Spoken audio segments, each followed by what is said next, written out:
Bienvenue sur DMG TV, les histoires mystiques. Tu es nouveau sur la page, n'oublie pas de t'abonner, de laisser un commentaire, de liker et de partager. Tu vas raconter une histoire. Il y a un numéro à l'écran, là c'est le plus 237 655 81 90 17. Envoie ton histoire et on va jouer ici sur YouTube, sur TikTok et sur Facebook. Vous savez, mais avant je remercie toujours tous ceux qui participent dans les commentaires, tous ceux qui like, tous ceux qui partagent, tous ceux qui s'abonnent. Merci beaucoup, c'est vous qui donnez la force au mouvement. Sans plus tarder, on va commencer avec la première histoire. Je vous demande d'écouter attentivement s'il vous plaît. Et surtout, dites l'histoire qui vous a marqué en commentaire. Dites d'où vous regardez la vidéo en commentaire. Et voilà, première histoire. DMG, bonsoir. La famille DMG, bonsoir.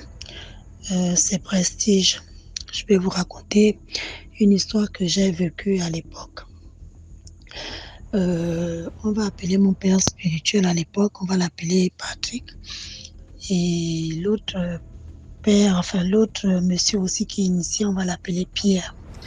Donc Patrick, lui, il avait l'habitude d'initier les gens. Quand tu venais te faire initier chez lui, il t'initiait, je veux dire qu'il traitait les fous, même il les traitait, on les ramenait du Congo, de l'Ouest, du Nord, du Sud, lui il se trouvait et lui il avait l'habitude de les soigner. Et quand il finissait de les soigner, quand tu lui de soigner le malade, et puis le malade disait qu'il n'avait pas de l'argent, il te demandait de repartir, il n'y a pas de problème, tu peux rentrer chez toi dès que tu as de l'argent, tu reviens me payer. Il y a même les parents de malades qui abandonnaient leurs malades là-bas parce qu'ils étaient sans espoir, ils se disaient que bon, la personne ne va pas guérir et puis bon, les parents fuyaient. Et lui, quand il a fini de te soigner, il te dit, pars chez toi, dès que tu as des sous, tu reviens me payer. Mais par contre, monsieur Pierre, lui, quand il initiait les gens chez lui, il soignait les gens chez lui, et après les soins, il inventait toujours un motif en disant ouais, les soins ne sont pas finis, il faut encore faire des soins et tout et tout. Donc, en fait, il s'arrangeait toujours à garder les gens chez lui. Ça veut dire que si c'était un homme, tu te retrouvais comme un esclave chez lui, tu travaillais pour lui gratuitement, il ne te payait pas. Et quand c'était une femme, automatiquement, surtout si elle était très belle et tout ça, là, automatiquement, tu devenais sa concubine. Voilà. Donc, depuis la première femme qu'il avait déjà chez lui, c'était comme ça qu'il l'a eu. Donc, je disais, je suis allée, bon, moi, je m'étais fait initier chez Patrick, ça faisait des années. Donc, vivant à la capitale, à chaque fois que nous allions en vacances au village, Patrick demandait à ce que nous puissions faire des veillées pour parler aux esprits, donner à manger, à boire aux esprits. À chaque fois, c'était ça. Bon, en fait, on était plusieurs. Donc, on arrivait 2, 3, 4. On paye tout ce qu'il fallait, la boisson, la nourriture, un peu de tout. Il invite les gens, on fait la veillée et tout, tout, tout. Après, bon, on se séparait. Après, on repartait, on parlait aux esprits comme il le disait, et puis on repartait. Après les vacances, on repartait en ville. Maintenant, monsieur Pierre avait initié une de mes cousines. C'est là où l'histoire va commencer. Monsieur Pierre va initier une de mes cousines. Ma cousine, je vais l'appeler Pélagie. Monsieur Pierre va initier Pélagie. Après avoir initié Pélagie, il va la garder chez lui. En fait, déjà, Pélagie était le genre de fille turbulente. Elle était le genre qui ne se laissait pas faire. Euh, elle n'hésitait pas de dire merde quand ça n'allait pas. Pélagie était ce genre de fille. Donc, quand monsieur Pierre va initier Pélagie, après l'initiation de Pélagie, monsieur Pierre va garder Pélagie là-bas. Oh non, le traitement n'est pas encore fini. Oh non, bon, je sais même pas de quoi elle souffrait d'ailleurs. Et après, il a commencé à demander à sortir avec elle. Je sais pas ce qu'il a fait. Effectivement, ils ont commencé à sortir ensemble. Et il la présentait partout comme étant sa deuxième épouse. Partout où il allait, excusez-moi, c'était sa deuxième épouse. Et puis un bon matin, elle en avait marre, peut-être après 1 an, peut-être 2 ans de relation, elle en avait marre. Elle voulait sa liberté parce qu'elle était venue se soigner, elle vivait avec quelqu'un. Du coup, elle se retrouve en mariage comme ça, là, gratuitement. Donc, elle se levait un matin, elle a demandé à rentrer chez elle. Et le monsieur n'a pas voulu la laisser partir, mais elle a quand même dit qu'elle partait. Quand elle est partie, le monsieur a pris sa corbeille. Soi-disant, il y avait des protections dedans et tout. En fait, des corbeilles, pour les personnes qui sont initiées, ils voient de quoi je parle. Donc, le monsieur a pris sa corbeille, il a renversé cette corbeille-là. Et on va dire c'est un petit arbuste, c'est une brindille même. Ça ne ressemble à rien, c'est tout petit. Même le manche du balai est gros, mais à peu près comme un manche du balai.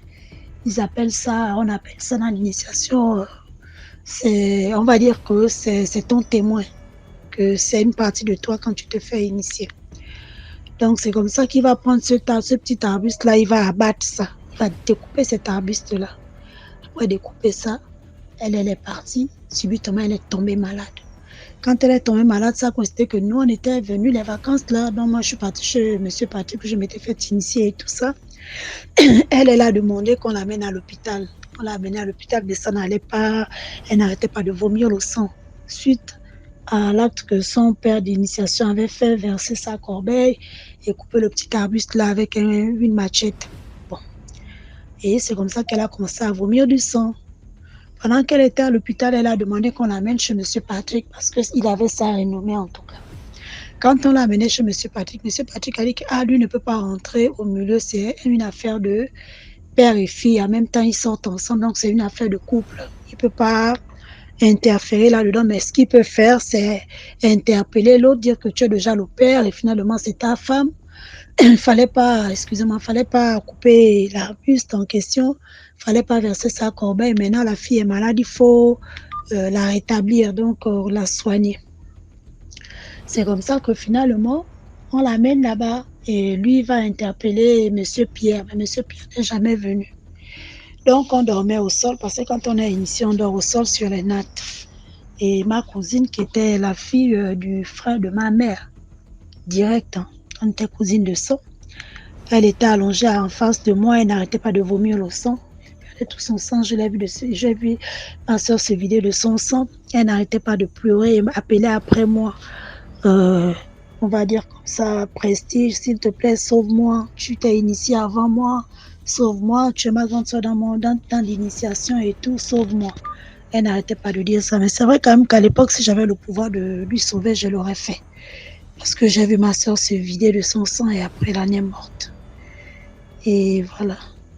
Ça m'a choqué. Moi, par la suite, qu'est-ce que j'ai fait? J'ai pris la corbeille de mon initiation, j'ai confié à Monsieur Patrick. Je lui ai dit, bon, vu que j'ai vu comment ma soeur est décédée comme ça devant mes yeux, je te laisse la corbeille là et moi, je pars. Si jamais il m'arrive quelque chose, c'est toi. Donc, j'ai pris la corbeille, j'ai confié ça à Monsieur Patrick qui m'avait initié et je suis partie et j'ai promis de plus jamais revenir. Mais ça, j'ai pris cette décision en moi. Je ne l'ai pas dit ça ouvertement. Je suis partie, je ne suis plus jamais revenue jusqu'à ce que Monsieur Patrick finisse par décéder. Donc voilà, je ne sais pas si cette histoire est une morale, mais voilà, c'est ça ma petite histoire. Merci. Merci beaucoup pour l'histoire. Maintenant, on passe à la deuxième histoire. Bonjour DMG, bonjour à toute la famille DMG. Bonjour, bonsoir. Bon, ça dépend à l'heure que vous allez écouter. Ok. DMG, je suis venu aujourd'hui encore pour te raconter une histoire.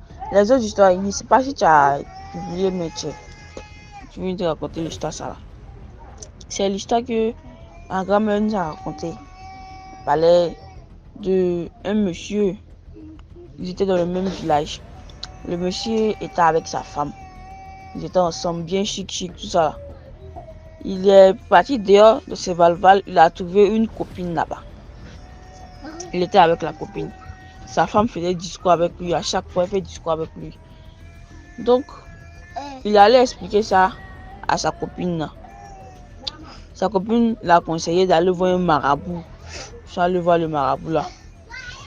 Maintenant, genre, le but là, c'était de prendre un médicament là, pour mettre ça où la femme là, elle prépare. Au village là, c'est les 3 cailloux qu'elle met là. Les 3 cailloux qu'elle met là, voilà. Donc, il est parti là-bas. Il a mis le médicament là. Sa femme a quitté au champ, elle est venue. Elle devait préparer. Sur passer du fourneau, bien sûr quoi là. Elle devait préparer là-bas. Donc, quand elle est arrivée là, il a dit à sa femme que faut préparer manger. Sa femme dit qu'elle est fatiguée. Elle va se coucher. Jusqu'à c'est la nuit. Elle s'est réveillée. Il a dit aussi à sa femme, chauffe l'eau. Il a me laver. Elle dit qu'elle est fatiguée. Donc le monsieur, il a oublié qu'il a mis le médicament dans le fourneau là. Il a oublié ça. Donc c'est lui-même Tu es parti, tu as allumé le feu, il a préparé, il a mangé, il a chauffé l'eau, il s'est lavé. Maintenant, 2 semaines après, le monsieur a commencé à tomber malade. De ça maintenant, son corps a commencé à quitter. Sa peau a commencé à quitter. A commencé à pourrir un peu. Ça a pourri un peu. Donc, de ça, quand sa copine a appris ça, là, elle a fui le village. Quand elle a fui le village, le monsieur est resté là comme ça. Jusqu'à sa femme fait tous les médicaments.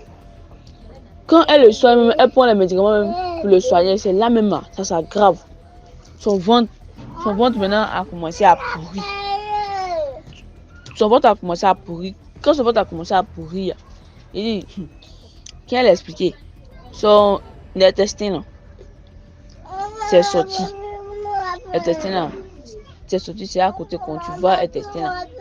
Quand tu le soulèves, tu dois ramasser aussi intestin pour le mettre aussi sur haute natte. Chaque jour, on change de drap seulement, on change de natte seulement. Il commençait à pourrir au fait. Jusqu'à il est resté dans ça et puis il est mort. Il s'est confessé et puis il est mort. Quand il s'est confessé et puis il est mort, dès qu'il est mort net, ça n'a pas duré aussi. 2 jours après, le jour de son enterrement, parce que il n'a pas trop duré. Lui-même, il était vivant déjà, mais il commençait à pourrir. Imagine maintenant, et dans sa mort, comment il est devenu. Donc, il lui a laissé 2 jours. Maintenant, ils l'ont enterré. Quand ils l'ont enterré maintenant, sa copine aussi, elle est quittée dans un autre village là-bas, elle est venue on appelle ça comment, au funérailles. Quand elle est arrivée au funérailles aussi, dès qu'elle a vu ce qu'elle du monsieur là, elle a commencé à se confesser. Non, elle voulait tuer la femme, c'est Mamie Seloto, elle aussi, elle est morte. Donc, ses parents sont venus la chercher. Lui aussi, ses parents l'ont enterré. C'est comme ça que c'est fini. Bon, il y a plein d'histoires, mais après, encore, il est venu raconter comme on ne fait pas fatiguer ici. Merci beaucoup pour l'histoire. Maintenant, on passe à la 3e histoire. Bonjour à toute la famille DMG, bonjour DMG. Alors, je reviens vers vous pour une nouvelle histoire que j'ai vécue récemment, il y a à peu près 2 mois, je peux dire. Si c'est plus tôt, 2 mois, si c'est plus tard, je crois 3 mois. Je ne me rappelle plus de la date exacte, mais je pense que c'est dans environ 3 mois ou 2 mois. Moi, je travaille, je peux dire, je travaille à l'aurore. Je travaille très tôt. Je quitte la maison vraiment avant 5 heures du matin. Et vers ces heures-là également, mon mari rentre à la maison. Donc, ce jour-là, il est rentré plus tôt que prévu. Je l'ai entendu rentrer. Comme mon réveil n'avait pas encore sonné, alors je n'ai pas voulu me lever pour ne pas que la journée soit un peu lourde pour moi. J'étais toujours allongée, je cherchais à reprendre mon sommeil. J'étais toujours fatiguée. Monsieur s'est préparé, il est venu vers moi. Bon, vous savez, dans les couples, il y a beaucoup de choses qui se passent à certaines heures. Alors, tout a commencé. C'est vrai, j'étais éveillée. Mon corps, il réagissait déjà, puisque je n'étais pas dans le sommeil. Je me battais entre le sommeil et la réalité, c'est vrai. Mais bon, quand quelqu'un vient vers toi, ça attire un peu l'attention. Et voilà, le corps commence à réagir pour se mettre en condition, bien sûr. Excusez-moi. Et voilà que quand l'action commence à se passer, je sentais que j'étais comme dans le vide, comme dans un nuage, comme je ne sais plus où est-ce que j'étais. Je me dis, mais ça c'est quoi ça?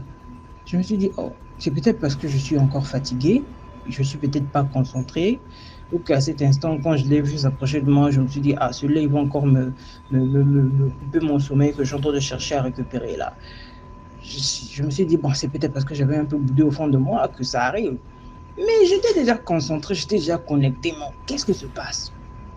Je ne sais pas pourquoi cette pensée-là m'a poussé directement dans la prière. Pendant l'acte, dans la prière. Vous allez certainement trouver ça ridicule, bizarre ou comment. s'il y a des gens qui pratiquent pendant l'acte, je pense qu'il y a des gens aussi, si à cet instant-là, ils sentent qu'il est poussé à le faire, il peut le faire. S'ils sentent qu'il y a un danger ou quelque chose comme ça, il peut le faire. De toutes les façons, dans la Bible, on dit prier en tout lieu, à toute heure, en élevant les mains saintes. Donc, c'est vrai, mes mains n'étaient pas en l'air à cet instant, mais mon cœur, je crois qu'il était vraiment dans cette position-là d'humilité pour la prière. Alors, bon, ça a continué, c'était vraiment un combat pour moi, ça a continué. Vers la fin, bon, c'était quand même un peu allégé. Et à la fin, j'ai parlé à mon mari, je lui ai dit, regarde ce qui s'est passé. Bon, lui, il a pris ça peut-être dans le cadre que, voilà, j'étais fatigué, j'étais dans le sommeil, qu'il m'a dérangé. Bon, il n'a pas vraiment tenu rigueur de ça. Je vais au travail, avant la première pause, je fais un tour dans les toilettes pour uriner. Alors je constate que voilà, il y avait quand même des petites traces de rougeur. Alors je me suis dit, les soldats s'apprêtent à arriver. Donc moi-même j'ai tiré un bon papier, un bon rouleau, vraiment une bonne portion de papier. J'ai utilisé comme serviette, j'ai mis dans mon sous-vêtement. Alors je repars, je travaille un peu et tout. La pause arrive. Après la pause, je repars encore dans les toilettes. Alors je cherche encore à uriner. Quand j'enlève mon sous-vêtement, je finis, je m'essuie. Alors je me dis, bon, je vais encore doubler le papier pour plus de précaution. Qu'est-ce que je vois? Le papier qui s'était détaché de ma peau.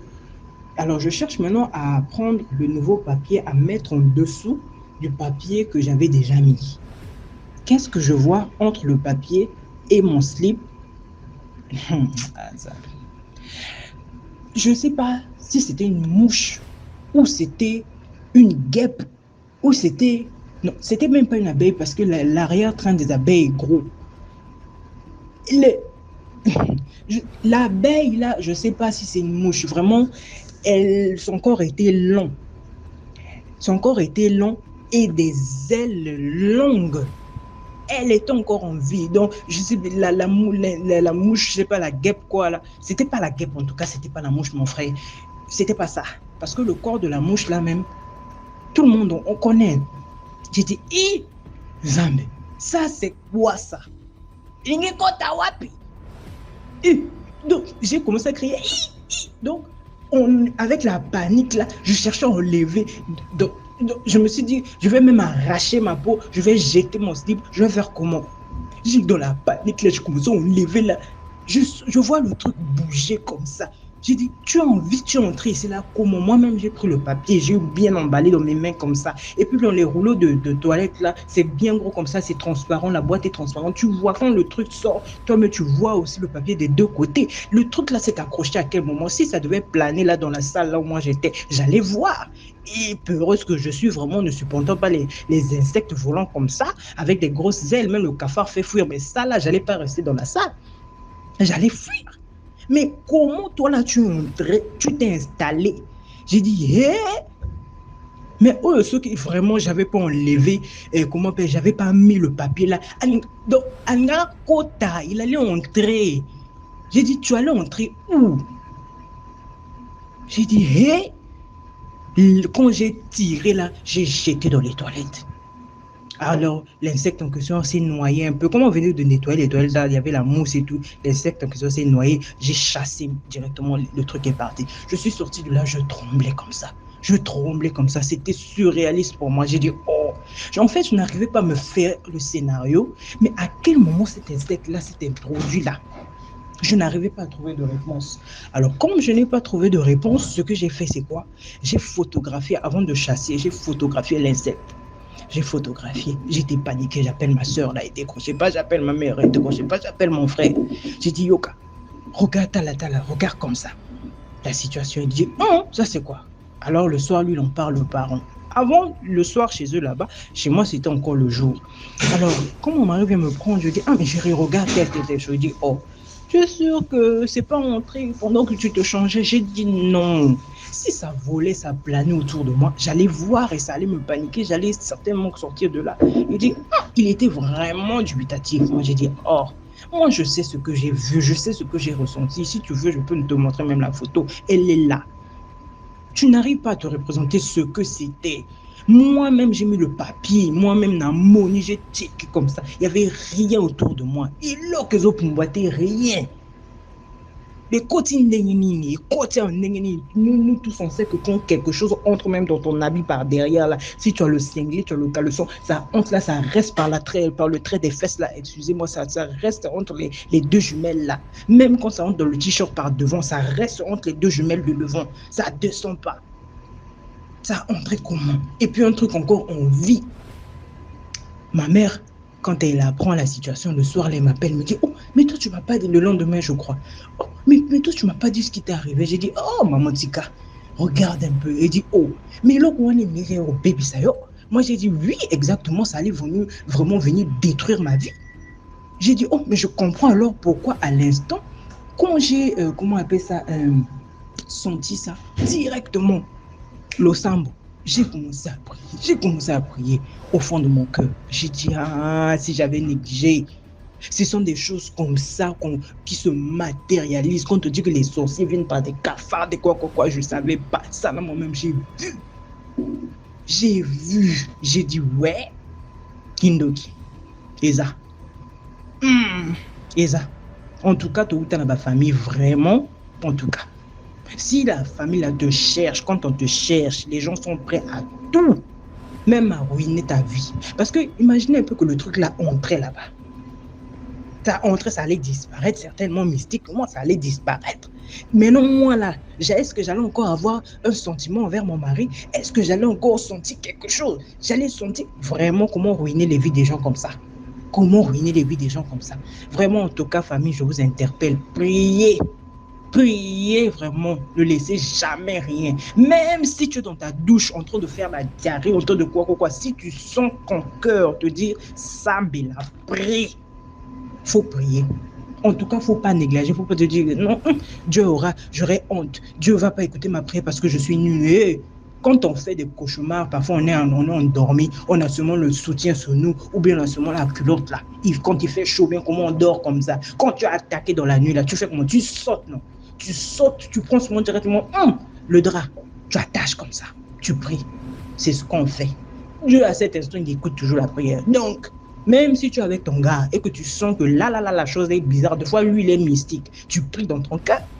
Maintenant, si quelque chose a plus forte raison, quand tu es avec ton propre mari, rien, tu sais qu'il n'est pas mystique et tout, mais il y a quelque chose de bizarre, inhabituel qui se passe. Tu sens ton cœur te conjure à prier. Il faut prier. Il ne faut pas fermer les yeux, il faut prier. Ça peut épargner ta vie. Voilà un peu ma seconde histoire. Je sais que j'ai beaucoup parlé, mais bon, ça en valait un peu la peine. Merci beaucoup. Merci pour votre patience. À plus tard. Merci beaucoup pour l'histoire. Maintenant, on passe à la 4e histoire. Bonjour DMG. Je m'appelle Mélanie. Je suis une jeune centrafricaine. Aujourd'hui, je viens vous raconter une histoire qui m'a aussi été racontée de la part d'une amie. En fait, c'est son vécu. C'est son vécu. Et bien évidemment, je lui ai demandé son autorisation avant de venir raconter son histoire. Bon, je vais appeler mon amie Elsa. Je vais lui donner le nom d'Elsa. Elsa était une belle fille. Vraiment une très belle fille. Je dis était parce que aujourd'hui elle est décédée. Elle était une très belle fille. Studieuse à l'école, une élève brillante et tout. Elle aimait aussi les sorties, les ambiances avec des amis et tout. Mais son endroit favori, c'était plus la plage. Elle aimait aller à la plage et tout. C'est comme ça que, un jour, après les cours, elle avait décidé d'aller à la plage et tout. Elle m'avait proposé de venir. Mais le jour-là, j'avais refusé car j'étais vraiment fatiguée et j'avais passé une sale journée et tout. Donc, j'avais refusé de venir. J'étais rentrée chez moi. C'est comme ça que le soir, elle m'appelle au téléphone. Elle me dit ce que j'ai vécu, ce que j'ai vu aujourd'hui m'a complètement choquée et m'a traumatisée. J'ai dit, mais Elsa, qu'est-ce qui s'est passé? Raconte-moi, tu me fais un peu peur. Elle me dit qu'elle était à la plage et tout. Elle se lavait. Elle avait décidé d'aller un peu vers le large. Aller au large. Parce qu'elle était une très bonne nageuse. Elle aimait les piscines, les plages et tout. Elle faisait même les compétitions de natation. Elle avait des prix, des médailles et tout.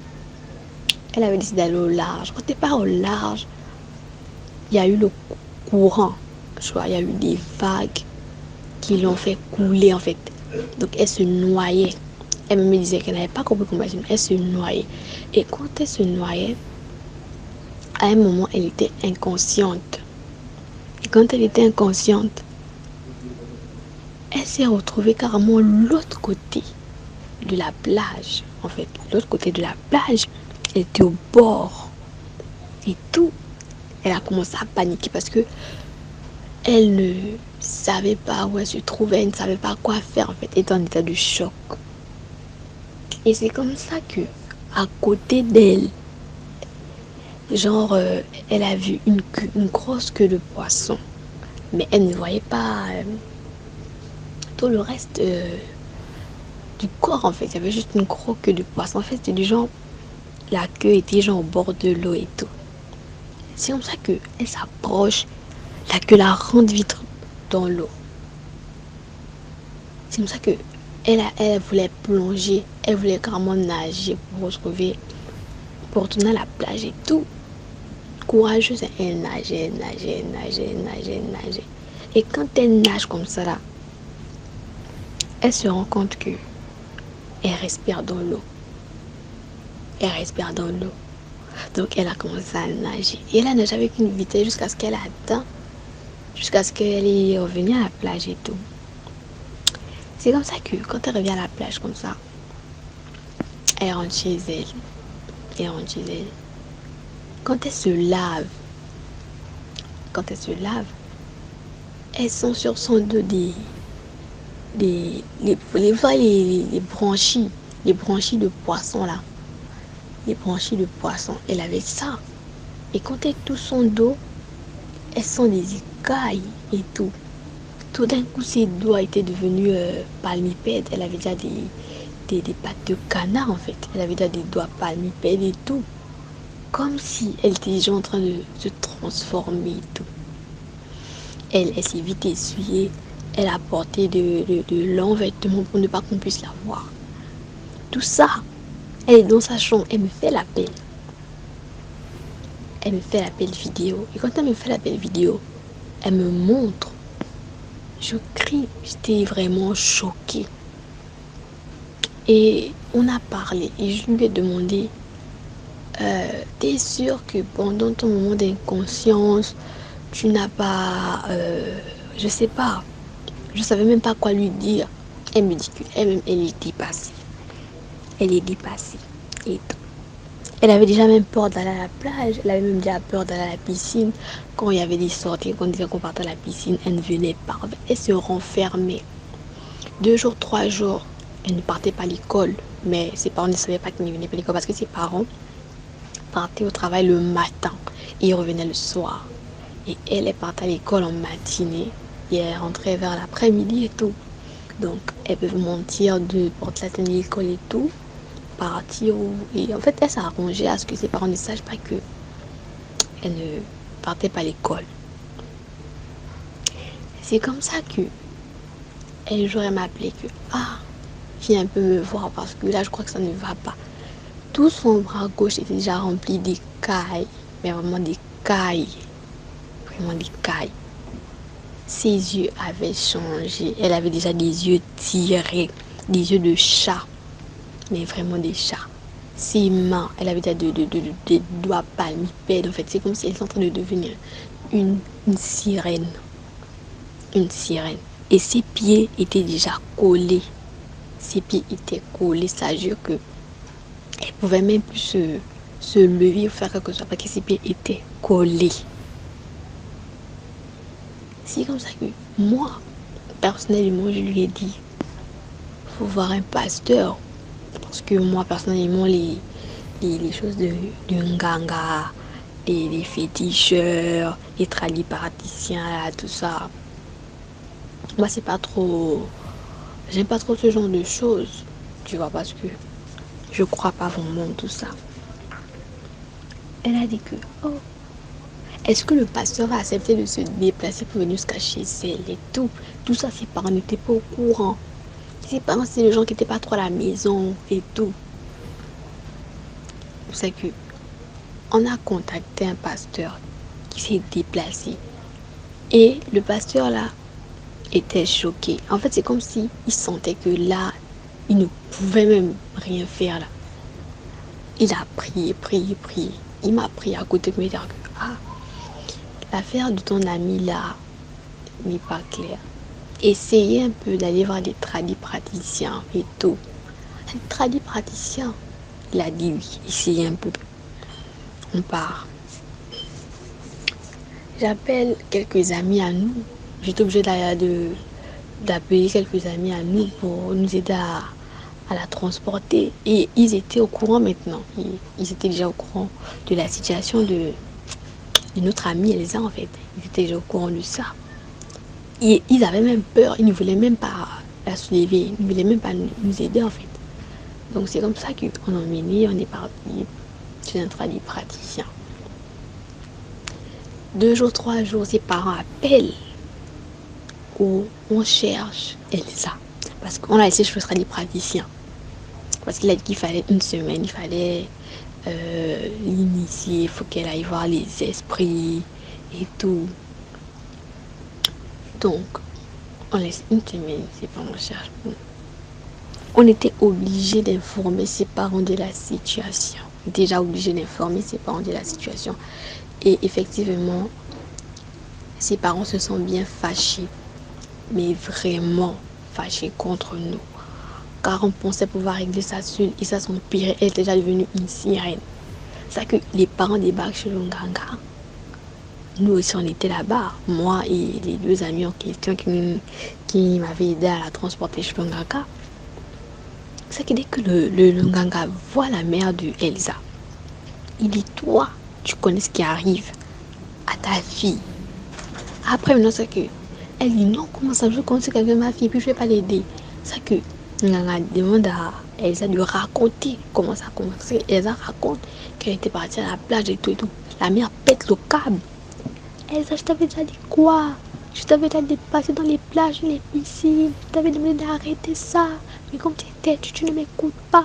Je t'avais demandé d'arrêter. C'est pour ça que le Nganga fixe la mère d'Elsa. Nous tous on regarde la mère d'Elsa que... Oh. Et quand Elsa dit oui. Mais bon, je sais ce qui se passe. Oui, je sais ce qui se passe. Mais je l'avais toujours interdit de partir dans les plages et tout. Elle ne me comprenait pas. Elle ne savait pas pourquoi je lui disais ça. C'est pour ça que la mère raconte l'histoire. Elle n'arrivait pas à faire les enfants avec son mari. C'est qu'elle était partie voir des dames qui étaient tradipraticiennes. L'avait conseillé d'aller prendre un coquillage à la plage et de mettre le coquillage là dans son sous-vêtement, dans son slip. Et elle dormait avec. Après avoir eu des rapports avec son mari, elle dormait avec. Et après ça, elle va tomber enceinte. Et effectivement, elle était tombée enceinte d'une fille. Les dames l'avaient dit que n'emmène jamais ta fille à la plage. Et même quand ta fille sera grande, interdis à ta fille d'aller à la plage. Car ta fille, c'est l'enfant des eaux. C'est l'enfant des sirènes. Et si elle rentre en contact avec de l'eau, genre de l'eau de la plage et tout ça, elle va se transformer. Et elle va garder la forme là. Jusqu'à. Et pour ça, il faudra maintenant aller rendre maintenant ta fille. À laisser ta fille dans l'eau en fait. Parce que c'est la fille des eaux. Il y aura des sirènes qui viendront la récupérer en fait. Elle a commencé à pleurer. Nous tous on était choqués. Le père était comme un maboule. Il n'a eu aucune réaction. Bon, c'est comme ça que on a dit que le Nganga dit qu'effectivement il n'y a plus rien à faire et tout. Donc ils l'ont pris. On l'a mis à la plage. Elle est partie. Jusqu'à présent, on ne l'a plus jamais, mais vraiment jamais revue. C'est vrai que souvent, elle apparaît souvent dans les rêves et tout, mais on l'a plus jamais revue. La morale que j'aimerais donner, c'est que c'est toujours les enfants qui copent. En fait, comment dirais-je, c'est toujours les enfants qui récoltent les pots cassés des parents, les erreurs des parents en fait. Aujourd'hui, Elsa aurait pu déjà travailler. Elle était une élève studieuse, avait de bonnes notes et tout. Aujourd'hui, sa vie est cachée, elle vit dans l'eau, je ne sais pas comment ça se passe, je ne sais pas si elle va bien et tout. Ses parents sont en train de se lamenter, en fait. Merci beaucoup pour l'histoire. Maintenant, on passe à la 5e histoire. Bonsoir, bonjour chers tous, j'espère que vous allez bien. Merci à la communauté DMG de pouvoir exprimer ce que j'ai à dire, de pouvoir expliquer mon histoire et autres. Cette histoire m'est arrivée en 2020 quand j'étais en 3e, j'avais 15 ans ce temps-là. Je peux dire que je n'ai pas totalement bien fait ma classe de 3e parce que je n'arrivais pas à me concentrer, je n'avais pas de bonnes notes et tout. Malgré que j'étudiais, mais ça n'allait pas. C'est comme si j'étudiais, mais mon esprit était ailleurs. Je n'arrivais pas à me concentrer. Donc, je n'ai pas bien fait ma 3e. Je n'arrivais pas à me concentrer. J'avais pas de bonnes notes et tout. Et puis, j'ajoute aussi que je piquais des crises. Lorsque j'ai piqué des crises, on partait à l'hôpital plutôt. Lorsqu'on partait à l'hôpital, on me mettait sur oxygène. Oui, on me mettait sur oxygène. Quelques minutes après, je me retrouve et autres. On me demande si je fume ou bien si je suis stressée, si je suis asthmatique. Je dis non, je n'ai rien. Rien de tout ça, je n'ai rien. Et en plus de ça, je me sentais bien. Comme si de rien n'était au fait. Bien, pas de soucis, pas de mal et autres. Donc nous sommes allés 1 fois, 2 fois, 3 fois, 4 fois. Non, ils ont dit que c'est pas normal. C'est pas un volet médical. Ça doit être un volet spirituel. Donc dans ça, ma mère, je peux dire que c'est quelqu'un qui est ancré à la prière, qui prie beaucoup. Mais je peux dire que cette histoire l'a dépassé un peu. Donc elle avait d'autres personnes avec qui elle priait, des hommes de Dieu un peu plus avancés que elle dans la prière, qui priaient avec elle, à qui elle avait expliqué la situation. 2 ou 3 hommes de Dieu, hommes, femmes de Dieu et autres. Maintenant, il y a un homme de Dieu qui a dit une fois à ma mère, il lui a demandé à ma mère que est-ce qu'elle partait en vacances avant. En tout cas, est-ce qu'elle partait en vacances quelque part? Ma maman dit oui, que je partais en vacances chez la petite soeur de mon père. Il y avait ma grand-mère là-bas, ma grand-mère paternelle, c'est-à-dire la mère de mon père et tout. Elle était chez la petite soeur de mon père, je partais faire les vacances et autres.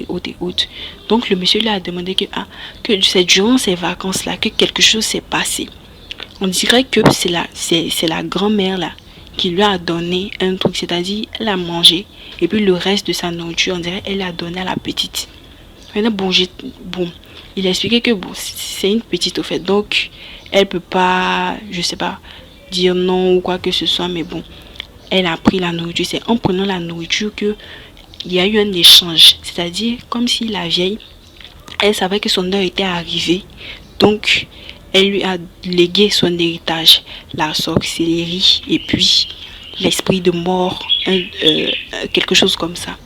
Donc comme maman a eu écho de ça, elle m'a demandé que quand j'étais un peu plus petite que ça, est-ce que durant les vacances que tu as passées chez ta tante, est-ce que tu as eu à manger le reste de ta grand-mère, mais est-ce que ta grand-mère a eu te donner quelque chose et autres. Je dis je me rappelle pas vu que j'étais petite. C'est là qu'elle a commencé à m'expliquer. Et puis le monsieur, j'ai oublié aussi de dire, le monsieur a dit à ma mère que c'est de là que proviennent mes crises et autres. Donc elle m'a expliqué tout ça. Elle dit que tu vois que tu étais petite, voici ça, que c'est en mangeant la nourriture qu'elle t'a légué son héritage et autres. Et puis d'où viennent les crises et autres. Donc ma mère a commencé à me porter en prière. Le monsieur qui a révélé les choses là, a commencé à continuer toujours à me révéler et à prier, plutôt me porter en prière, me porter en prière, prier.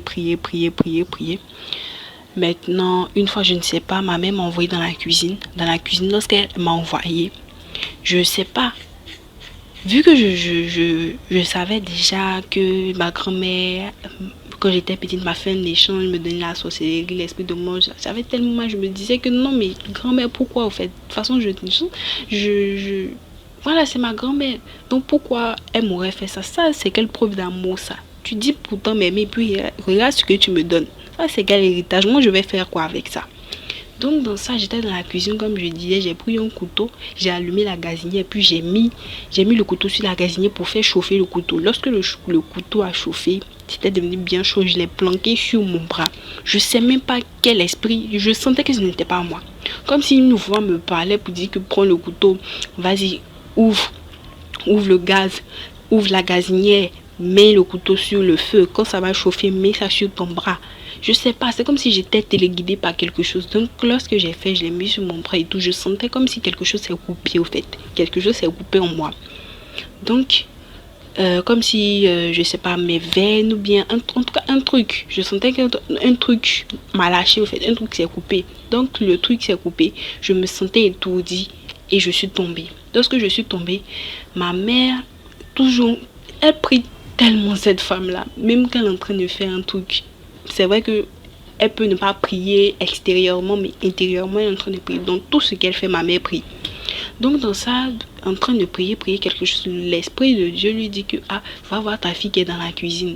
Donc, va voir ta fille qui est dans la cuisine. Elle m'a vu, j'étais tombée, et puis elle a vu le couteau par terre, elle a vu ma main qui était brûlée, qui était en tout cas pas bon état. Il a commencé à dire, mais c'est quoi ça? Commence à crier, mais c'est quoi ça? Mais qu'est-ce qui t'arrive? Quoi? Donc, je vous ai dit que j'étais étourdie, je suis tombée autre. J'étais tombée dans les pommes. Donc, je n'entendais pas ce qu'elle disait. Maintenant, quand j'ai repris mes esprits, j'ai commencé à piquer la crise en même temps. C'est-à-dire que, je sais pas, c'est comme un enchaînement. Dès que je me suis réveillée en même temps, j'ai commencé à piquer la crise. Ma mère a commencé à prier. Et l'homme de Dieu qui lui a révélé que non, c'est ma grand-mère, patati patata, il lui a remis une huile. Cette huile-là, il a prié là-dessus, puis il a dit au cas où les crises reprenaient, que prends cette huile-là et puis asperge cette huile-là sur elle, puis donne-lui à boire avec ça. Donc, elle a pris cette huile-là, elle a commencé à prier encore sur cette huile-là, et puis elle a commencé à verser. À chaque fois qu'elle versait sur moi, je continuais toujours à suffoquer, me traîner de par-ci, de par-là, comme si j'étais possédée par quelque chose. Donc, à un certain moment, je me suis calmée, et puis elle m'a demandé qu'est-ce qui ne va pas, qu'est-ce qui t'a fait ça, pourquoi. Pendant qu'elle faisait ça, dans ma tête, je sais pas si c'est une vision, mais c'est une quoi, mais c'est comme si je voyais un cimetière et autres. Et puis je lui montrais du doigt que c'est là. Elle me demande c'est qui a fait ça, Et je sais pas, mais je pointais toujours, mon doigt était toujours pointé montrant quelque chose, mais je ne sais pas trop quoi. Que non, que c'est là-bas. Elle me dit c'est là-bas quoi, c'est là-bas qui, mais qu'est-ce qui t'arrive? Prier. L'homme de Dieu qui a révélé que c'était ma grand-mère et autres. Ma mère l'a appelé pour venir parce que je peux dire que ça l'a dépassé. Donc le monsieur est venu, il a prié encore sur mon verset. Lui là, j'ai continué toujours à suffoquer. Prier. Le monsieur dit que non, que c'est l'esprit de moi qui me fatigue. Puis il piquait les crises. C'est comme si c'était l'initiation en fait. Mais comme ça n'a pas marché, l'héritage que la vieille m'a donné, ça n'a pas marché, que c'est pour ça que l'esprit de moi a été activé au fait, comme si je n'ai pas, c'est une mission qu'ils m'ont donné c'est-à-dire de venir gâter la famille, de faire des trucs bizarres et autres, et puis je sais pas, l'esprit de nullité, je suis là, je fais les trucs de sorcier quoi. Voilà, c'était ma mission, mais comme je n'ai pas pu accomplir cela, c'est pour ça que l'esprit de moi s'est activé, voulant me tuer. Mais le monsieur dit que non, que c'est pas un homme qui va te tuer, ni un esprit. Non, que c'est Dieu seul qui connaît ton heure, le jour où tu vas partir, et c'est pas maintenant que tu vas partir. L'homme de Dieu a commencé à prier, jusqu'à... Je me suis sentie mieux. J'ai commencé à dormir. Ils m'ont aspergé avec l'huile. Ma mère après, ils ont dit que lorsque je me lave, de mettre cette huile-là dans mon eau pour me laver, et autres. Donc, quand je me suis réveillée, ils m'ont demandé si ça va, est-ce que tu te rappelles de ce qui s'est passé? J'ai dit, bon, pas totalement, mais un peu, je sais que je suffoquais, mais bon. Ça, ma mère m'a expliqué encore après, tout ça. Le monsieur aussi a prié pour moi, pour me dire que, de faire très attention à ce que je mange, à ce que je fais, qui est devant moi, qui me donne ci, qui me donne ça, que à chaque chose que je vais faire, de prier, de mettre le nom de Dieu là-dedans, que Dieu m'a sauvé vraiment, que ça va aller et tout. J'ai dit, ok, il n'y a pas de souci. Bon, c'était mon histoire. Je peux dire que la morale qu'on peut tirer de cette histoire, c'est que franchement, méfiez-vous. Si le dehors est dangereux, les amis, voilà, ceux qu'on considère ils sont dangereux, ils peuvent nous faire du mal. C'est pas ceux qui sont dedans aussi qui ne peuvent pas nous faire du mal. C'est-à-dire faire attention au fait à notre entourage. Même ton parent, même ton frère, ta soeur peut te vendre, peut te faire du mal. Même le dehors même peut te faire du mal. Dans tous les cas, tout le monde peut te faire du mal. Tout ce qu'on peut faire, c'est de prier, de confier cela à Dieu. Franchement, c'était mon histoire que j'avais à vous partager. J'espère que ça pourra édifier certaines personnes. Et puis, j'ai oublié de vous dire que depuis la fois, le monsieur a prié pour moi. Ça va très bien dans ma vie. Il n'y a plus de soucis.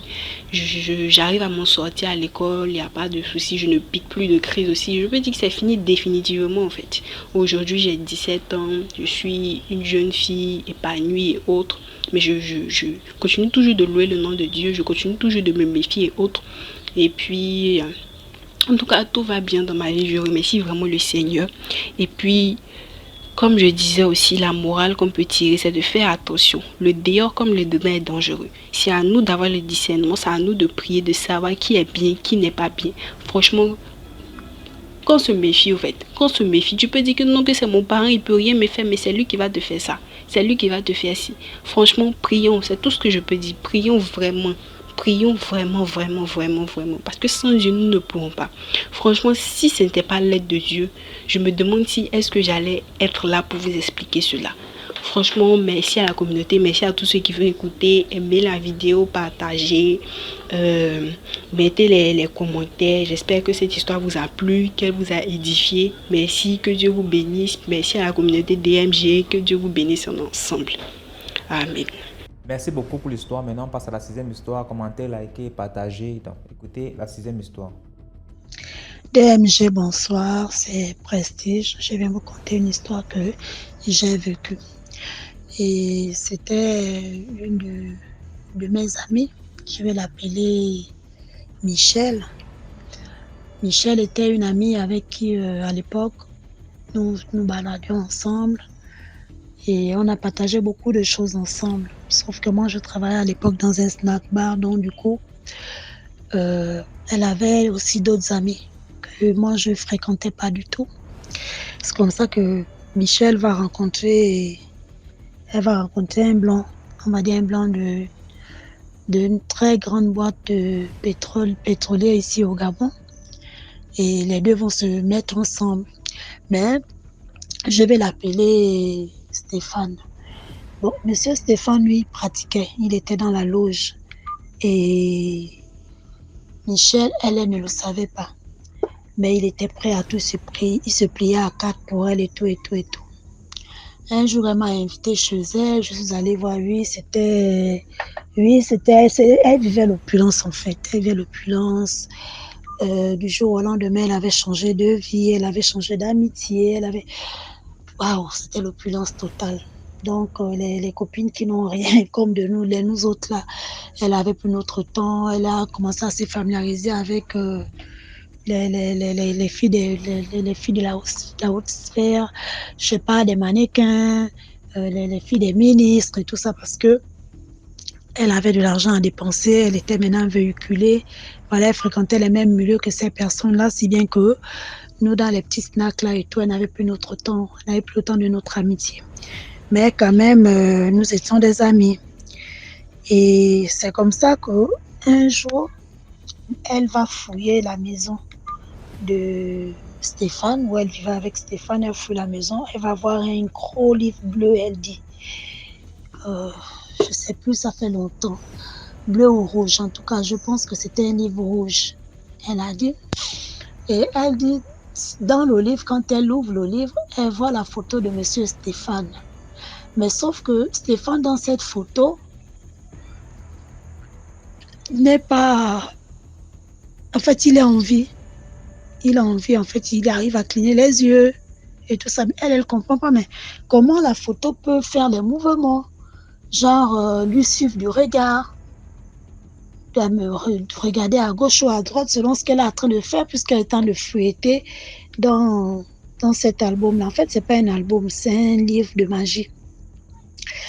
Et quand elle a vu ça, je me souviens, elle m'a appelé à l'époque. Et je dis, si elle m'a dit ça à moi, elle a d'autres personnes avec qui elle était très intime par rapport à moi, donc elle a dû publier ça, raconter ça, mais elle était toujours dans la maison de Stéphane. Je me souviens à l'époque, je lui ai dit non, c'est pas bien, il ne faut pas qu'elle publie, c'est sa vie. Et tout ça, elle m'a dit non, voilà quoi. Elle a vu ça, ça l'inquiète, c'est pour ça qu'elle en parle. On a banalisé et tout. Mais Michel avait pour habitude de faire, parce que Stéphane, lui, il n'était pas du tout sérieux avec elle. Il était prêt, il voulait l'épouser, il voulait, mais il avait l'habitude de la tromper avec d'autres filles. Il est même sorti avec des cousines à elle, avec certaines de ses copines. Voilà. Et à chaque fois, elle le menaçait. En fait, ça devenait comme un chantage. Quand elle lui surprenait avec une fille et tout, elle dit elle va se suicider. Excusez-moi, et Michel l'empêchait. À chaque fois, c'était la même chose. Et puis ben, un jour, elle a surpris Stéphane avec l'une de ses cousines. Quand elle le surprend, elle va menacer de se suicider. Elle va sortir l'arme. Elle avait pris l'arme de Stéphane à la maison parce qu'elle les a croisés. Stéphane était avec la cousine chez eux à la maison et quand il raccompagnait la fille, elle arrivait. Donc elle allait prendre l'arme, elle a suivi Stéphane. En passant, pour la petite histoire, ils étaient en train de projeter leur mariage. Ils avaient ficelé les dates, ils avaient tout acheté. Elle était allée voir sa mère, montrer sa mère la robe de mariée et tout. Donc, ils allaient se marier dans, je pense, 1 ou 2 mois. Donc, quand elle va croiser Stéphane et sa cousine, elle va prendre l'arme. Elle va leur poursuivre, puisqu'elle était véhiculée. Elle va leur poursuivre et puis voilà.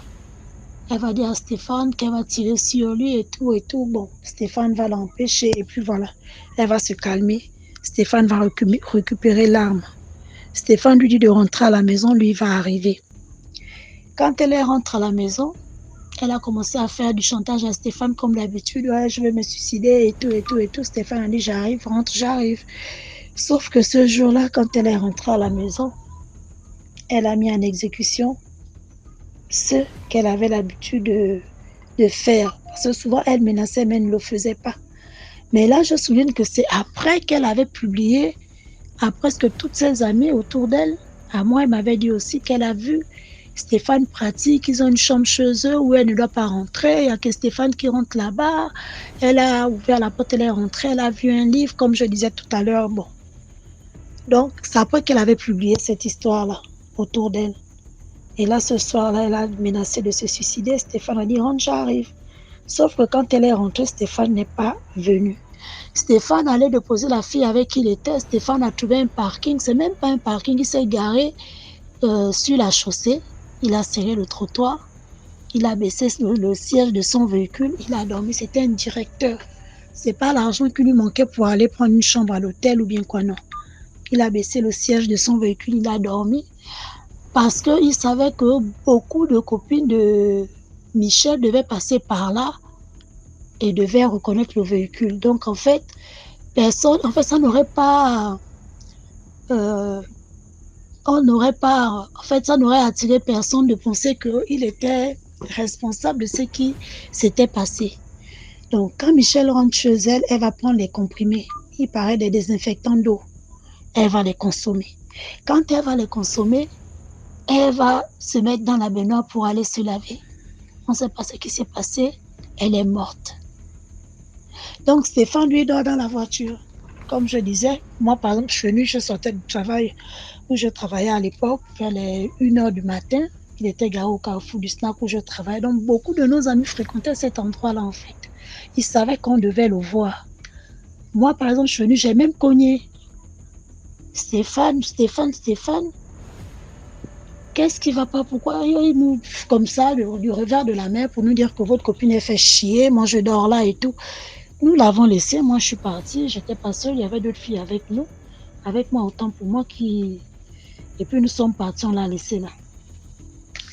Le matin, quand on se réveille le matin, souvent je prenais mon service à 16 h. Je viens au travail, je trouve les autres filles sont tristes et tout. Tu as appris la nouvelle, je dis quoi? Non, Michel est décédé. Je dis, vous blaguez ou quoi? Oh non, il est décédé, elle est décédée. C'est pour ça, hier, son homme était là. Je dis, mais oui, moi j'ai même pogné au véhicule. Je lui ai demandé qu'est-ce qu'il faisait là et tout. Du revers de la main, comme ça qu'elle fait chier, et voilà quoi, qu'il reste là. Donc elle est décédée et tout. Mais comme c'était quand même une amie, mais vraiment une amie avec qui on avait partagé quand même beaucoup de choses avant qu'elle ne soit avec Stéphane. Donc, avec d'autres filles, en fait, on était obligés de partir assister à son décès. Donc, on a assisté à la pompe funèbre quand le corps est sorti, quand on a mis le corps chez ses parents, quand on a tout fait. Les parents ont dit qu'ils ne vont pas l'enterrer en ville, ils vont l'enterrer au village. Et là, sur place, là, il y avait le monsieur Stéphane avec tous les gros résécrétiens de notre pays, ici, là, qui étaient là, habillés tout en noir, ils étaient là pour venir assister au décès. Et la mère de la fille qui disait, mais tu es venu me voir le mois dernier me disant que je viens parce que tu te maries. Tu es venu me montrer ta robe de mariage. Je t'ai dit avance, je vais préparer le manioc et tout pour venir à ton mariage. Et là, toi, tu es morte. Et la robe avec laquelle tu devais te marier, c'est celle qu'on t'a mise là. Donc ton mariage, c'est quoi? C'est le décès là où tu es morte là dans cette robe de mariée et tout. La mère parlait. Ça veut dire que... Ouf. Bref. Et finalement, les parents de la mère ont dit... La mère a dit à ses parents que non, on ne peut pas enterrer cette fille-là comme ça. Il faut faire des rites. On ne va pas l'enterrer comme ça. Parce que ça courait que non, ce sont ses copines. Ce sont ses copines qui l'ont tué par jalousie et tout. Donc, quand on parle des copines, on était toutes dans le lot. Mais sauf que moi, je ne lui fréquentais pas. On se rencontrait par occasion. C'était fini le temps où on partageait tout et rien ensemble parce qu'elle avait gravi les échelons. Donc, elle n'avait plus mon temps. Donc, on se retrouvait par hasard, voilà, et puis bon. Mais il y a quand même d'autres copines qui allaient vers elle. Et tout ça. Donc, les parents ont raconté que ce sont des copines qui, même le blanc lui-même, il a dit ça, ce sont ses copines et tout. Bref. Donc, les parents ont fait des rites et tout. Ils leur donnaient des lames, des aiguilles. Ils ont même mis un couteau dans le cercueil. Et ils ont exigé à toutes les copines qui étaient là ce jour-là. En fait, je me suis même dit pourquoi je suis venue, mais quand même, bon, j'avais rien à me reprocher. Ils ont demandé aux copines de faire le tour du cercueil parce que la personne qui a fait va voir. Et les parents avaient dit vraiment, ça veut dire que la personne qui a fait ne va pas faire les 6 mois. La personne doit suivre cette fille-là. Ils ont fait leur rite. Après faire les rites, ils sont allés enterrer leur fille.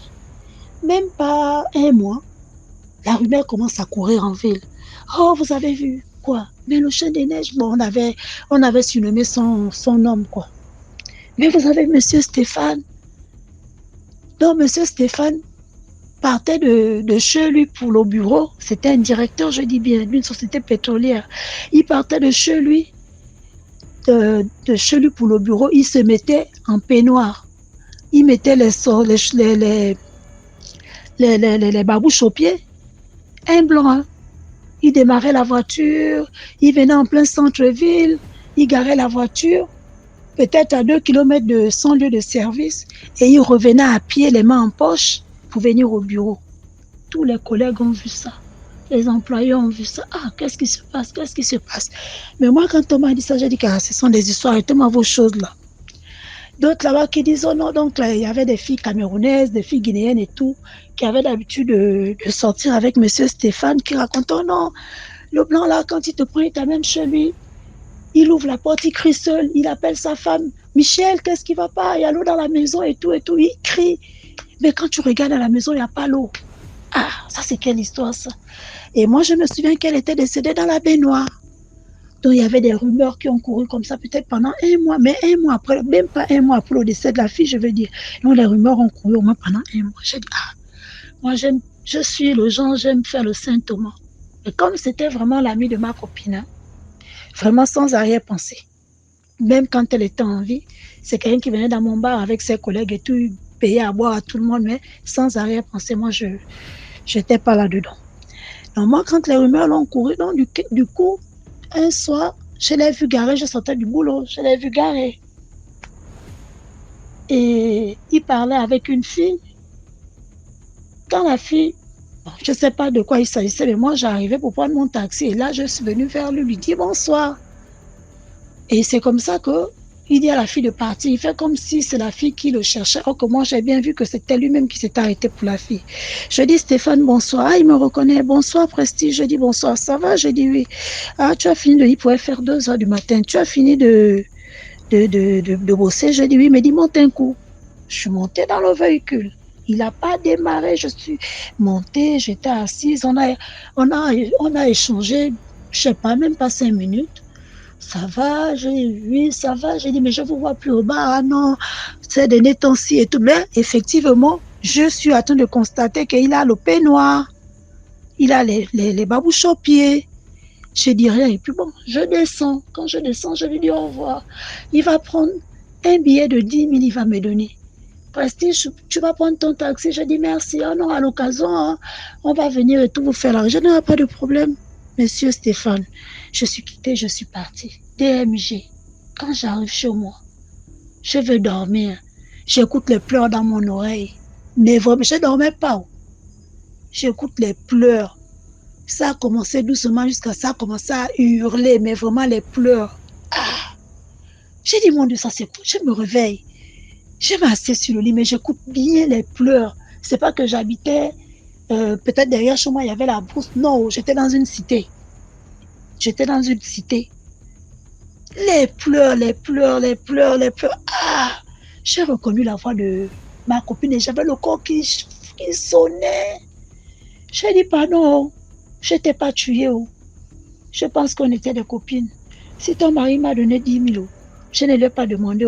Je suis pas allée quelque part avec lui. Lui-même, il m'a donné, j'ai pris. C'est quoi l'histoire que tu me fais le scandale dans la maison? Il y a quoi? J'ai commencé à parler comme ça. Tu vas parler. Et après, les pleurs se sont arrêtés. Quand les pleurs se sont arrêtés, le matin, quand je suis partie au travail à 16 h, j'ai expliqué à 2 autres de nos amis avec qui je travaillais que mais voilà ce qui s'est passé hier. Voilà, j'ai vu Stéphane et puis voilà, il y a Michel et tout. Et ils m'ont regardé, ils me disent que mais on t'a déjà dit que dans le pays là, c'est ce qui a atteint de rien que la fille là, c'est qu'elle a atteint de faire au monsieur là.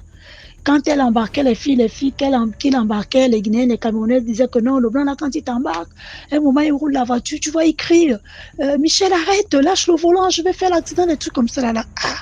Donc c'est comme ça que ça nous a tous mis la puce à l'oreille, que donc c'est monsieur Stéphane qui avait tué Michel. Ce monsieur-là est devenu fou ici au Gabon. On a vu le blanc là marcher tout le long. Ça veut dire qu'en plein centre-ville, hein, vous le croisez, il garde le véhicule, il peut partir de l'aéroport, parce qu'il habitait dans la zone, il pouvait partir de l'aéroport jusqu'en plein centre-ville à pied, ou c'est l'inverse, il s'habille bien. Quand il arrive à son lieu de travail, il sait des choses, il laisse le véhicule au parking de sa société et il marche pour aller à son lieu de, disons, à son domicile. Donc, c'est un peu ça mon vécu, c'est une histoire vraiment qui nous a tous traumatisés parce qu'après le monsieur a été rapatrié et aux dernières nouvelles on nous a dit qu'il était décédé. Mais on l'a rapatrié parce qu'en fait il était devenu fou suite au décès de sa petite amie et les parents avaient dit la personne qui est à l'origine, même la personne qui a écouté, qui n'a pas voulu parler, va suivre cette fille-là à moins de 6 mois.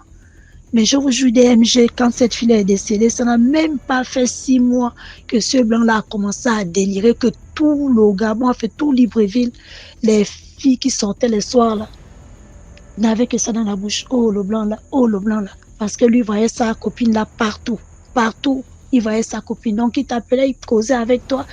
Le soir, il te chassait, non, pas, Michel, tu es morte, pas. Donc la fille prenait le visage même des filles que le blanc draguait. Et le blanc s'effrayait, se les chassait les filles. Donc voilà, merci, c'était ça ma petite histoire. J'ai pris un peu de temps, je suis désolée, mais merci beaucoup. Voilà, c'était tout pour aujourd'hui. J'espère que vous avez apprécié le programme d'aujourd'hui. On se reprend demain. Abonnez-vous, commentez, partagez, activez la cloche de notification pour ne pas manquer les prochains épisodes. Comme ça, on va toujours être à la page Voilà, merci de laisser vos histoires au numéro WhatsApp plus 237 655 81 90 17. Et on va jouer ici. Passez une bonne journée et on se prend demain.